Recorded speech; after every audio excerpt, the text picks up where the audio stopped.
দোকানদার ভাই না? দোকানদার ভাই, আপনি কাক ফোন মারছেন?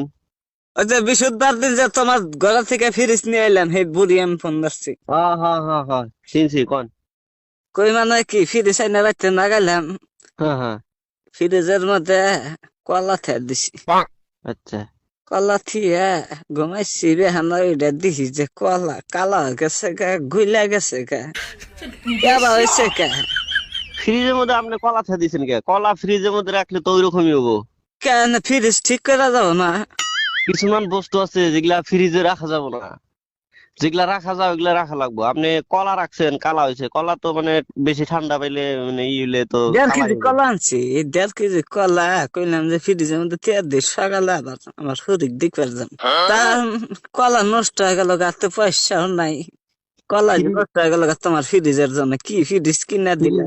ফ্রিজের ভিতরে মাসে কাঁচা সবজি বাইরে থেকে কিনে নিয়ে বাজার থেকে কিনে নেয়, ওগুলা রাখে। তারপরে ধরেন কিছুমান মানুষে কাঁচা মাংস রাখে, ভাত রান্দা বেশি হইলে রাইতে ওইগুলা রাখে, তরকারি রাখে। আপনি কলা রাখতে কেন গেছেন?